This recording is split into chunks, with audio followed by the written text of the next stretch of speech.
हरे कृष्ण कृष्ण कृष्ण हरे हरे, हरे राम राम राम हरे हरे। श्री महाप्रभु के पार्षद श्री नरहरि सरकार ठाकुर का तिरोभाव वर्धमान कटवा रेलवे स्टेशन के 1 मील दूर श्रीखंड ग्राम है। श्री नरहरि सरकार ठाकुर का यहाँ पर श्रीपाठ है।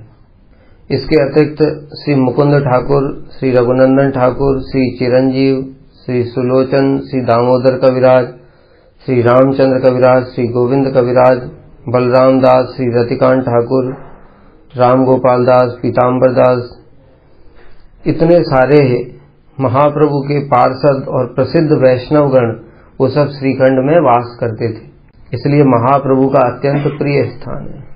श्री नरहरि सरकार ठाकुर पूर्व लीला में अर्थात ब्रज की लीला में कौन है? श्री मधुमती सखी हैं। और उनकी सेवा क्या है? उनकी सेवा है श्री राधा कृष्ण को मधुपान कराना, यही उनकी सेवा है। इनके पिता का नाम श्री नारायण देव, माता का नाम श्री गुई देवी और इनके बड़े भाई थे श्री मुकुंद ठाकुर। मुकुंद ठाकुर के पुत्र थे श्री रघुनंदन ठाकुर। श्री नरहरि सरकार ठाकुर प्रसिद्ध सुपंडित कवि, रसिक वैष्णव थे और महाप्रभु से मिलने के पूर्व ही संस्कृत में और बंगला भाषा में श्री राधा गोविंद लीला विषयक पदावलियों की रचनाएं इन्होंने करी थी। बाद में श्री नरहरि सरकार ठाकुर और गदाधर पंडित निरंतर महाप्रभु के साथ रहकर के प्रभु की सेवा करते थे। जो मुकुंद ठाकुर हैं, इनके लिए तो महाप्रभु ने इनको कहा था कि जाओ तुम गृहस्थ जीवन यापन करो, किंतु नरहरि सरकार ठाकुर को अपने साथ में रखा था और अपने साथ लीलाओं में और प्रचार में रखते थे। वहीं ये महाप्रभु की सेवा करते थे। ये श्री महाप्रभु की सेवा चामर बीजन इत्यादि के द्वारा करते थे। इनके द्वारा रचित ग्रंथ हैं भक्ति चंद्रिका पटल, श्री कृष्ण भजनामृत, श्री चैतन्य सहस्रनाम, श्री सचिनंदाष्टक, श्री राधाष्टक। इनके द्वारा स्थापित श्री गौरांग विग्रह आज भी विद्यमान है।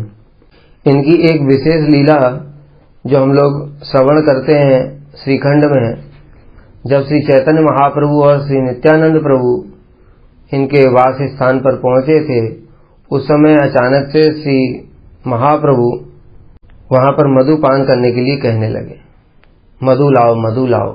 तब श्री नरहरि सरकार ठाकुर ने वहीं पास में एक तालाब था, उस तालाब के जल से ही कोई मधु में कन्वर्ट कर दिया। तभी से उस तालाब का नाम ही पड़ गया मधु पुष्करणी और उसके द्वारा श्री महाप्रभु और श्री नित्यानंद प्रभु को उन्होंने मधुपान कराया था। ये विशेष लीला है। आज भी उस सरोवर को मधु पुष्करणी कहते हैं। इनके जो बड़े भाई थे श्री मुकुंद ठाकुर, ये महाप्रभु की आज्ञा से इन्होंने विवाह किया और इनकी नौकरी करते थे, क्योंकि गृहस्थ जीवन यापन करने के लिए तो कार्य करना ही पड़ेगा। इसलिए हुसैन शाह के दरबार में ये क्या थे? चिकित्सक थे, डॉक्टर। हुसैन शाह की चिकित्सा करते थे, राज चिकित्सक थे, राज वैद्य। किंतु भगवान के परम भक्त थे। एक समय क्या हुआ कि इन्होंने राज सेवक को मोर पंखे से हवा करते हुए देखा। राजा की हवा कर रहा था मोर पंखे से सेवक, तो उसको मोर पंख को देखने के साथ ही साथ ये भावाविष्ट हो गए और इनको क्या है? कृष्ण का स्वरूप स्फुरित हो गया। कौन सा? बरहा पीडम नटवर वपुः कर्णियो कर्णिकारम। भगवान कृष्ण के मोर पंख लगा हुआ है ना, इसलिए भावाविष्ट हो गए। भावाविष्ट होकर के मूर्छित होकर के ऊपर से गिर पड़े धड़ाम से। मुकुंद ठाकुर है ये, मुकुंद दास का नहीं है वो कथा। जो मुकुंद संजय जो नवदीप की लीला वाले हैं उनका नहीं है ये इनका ही कथा है। कई लोगों को क्या है कि पता नहीं है, तो वो मुकुंद सोच करके उनके जीवन में ये वाली कथा सुना रहे। नाम सेम ही है ना इसलिए, लेकिन ये मुकुंद ये है। वो वाले मुकुंद कौन है? जो मोर पंख को देख करके मूर्छित हो गए थे। खड़जटिया बेटा उनको बोला था, इनको नहीं बोला। ये वैद्य थे। तो इस प्रकार से वो मूर्छित हो गए। बादशाह ने पूछा क्या हुआ, अचानक से एकदम से गिर पड़े। तो बादशाह ने पूछा तो इन्होंने अपने भाव को संवरण करके छुपाते हुए बोला कि मेरे को मिर्गी का रोग है, इसलिए कभी कभी ऐसे बीच बीच में मिर्गी आ जाती है। किंतु राजा तो वो समझ गया था हुसैन साहब ये मिर्गी का रोग नहीं है, इसलिए इनके प्रति बड़ी श्रद्धा हो गई उसकी। बाद में इन्होंने भी राजवैद्य का पद छोड़ करके महाप्रभु के साथ नवद्वीप में भक्ति शास्त्र का अनुशीलन किया था। इनके बारे में बताया।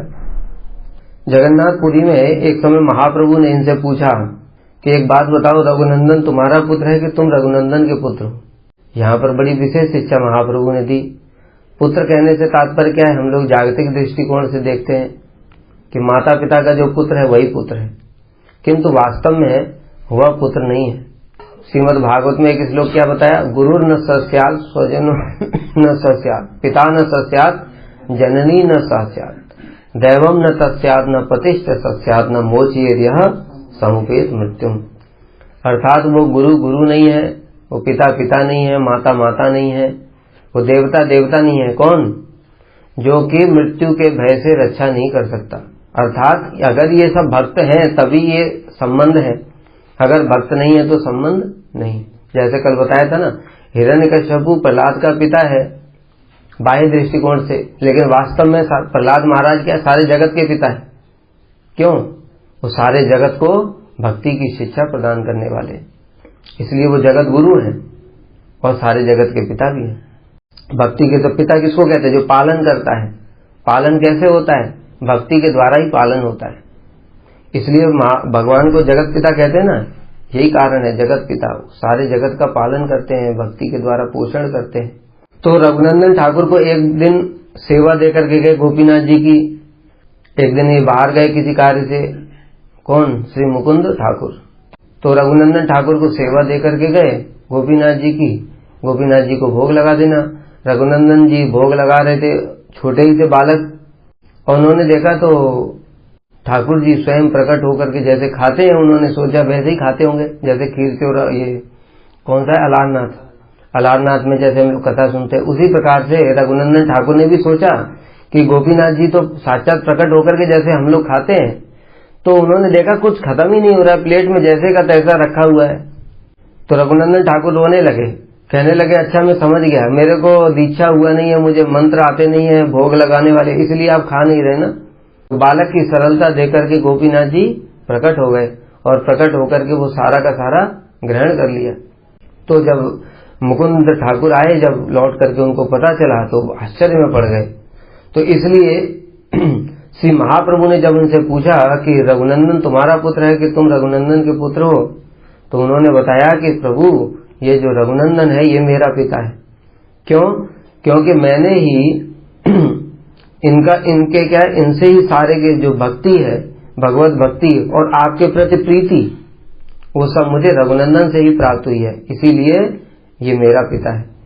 और इनके प्रभाव से मधु पुष्करणी जो बताया अभी तालाब जिसमें के उसके जल को श्री नरहरि सरकार ने मधु बना करके श्री नित्यानंद प्रभु श्री महाप्रभु को पान कराया था। उसके तट पर ही एक कदम्ब का वृक्ष, वो कदम्ब के वृक्ष में प्रतिदिन 2 कदम्ब के फूल खिलते थे। किनके? रघुनंदन ठाकुर के प्रभाव से। और उसके द्वारा ही जो 2 कदम्ब के फूल खिलते थे उनके द्वारा वे श्री गोपीनाथ जी की सेवा किया करते थे।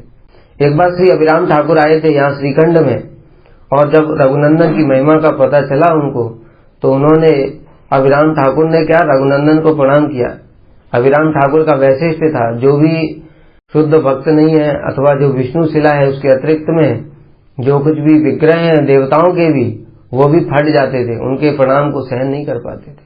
तो श्री रघुनंदन को जब प्रणाम किया, किंतु इनका कुछ भी हुआ नहीं, इसलिए रघुनंदन को बाद में इन्होंने आलिंगन कर लिया और उनको बरडांगा भजन स्थली के कीर्तन में ले गए थे। वहां पर नृत्य किया था। तो नृत्य हुआ था, तो रघुनंदन ठाकुर ने जब नृत्य किया था तो उनके पैर का नूपुर वहां से कितना दूर, लगभग 2 कोस दूर अकाई घाट में गिरा था। ये अकाई घाट में आज भी नूपुर कुंड है। जो हम लोग कटवा जाते हैं ना, कटवा से पास में ही वहां पर ये नूपुर कुंड है। वहां पर उनके शिष्य थे कृष्णदास। किनके शिष्य थे? कृष्ण नरहरि सरकार ठाकुर के शिष्य थे। वहां पर उनके घर में गिरा था। तो श्री संकीर्तन के जनक श्री चैतन्य महाप्रभु ने इनको अपना पुत्र माना था और उनको संकीर्तन यज्ञ के अधिवास के दिन माल्या चंदन आदि देने और पूर्ण आहुति के दिन दधि हरिद्रा भांड फोड़ने का अधिकारी बनाया था। बोलो श्री नरहरि सरकार ठाकुर की जय। तजी शुभ तिरोभाव तिथि की जय।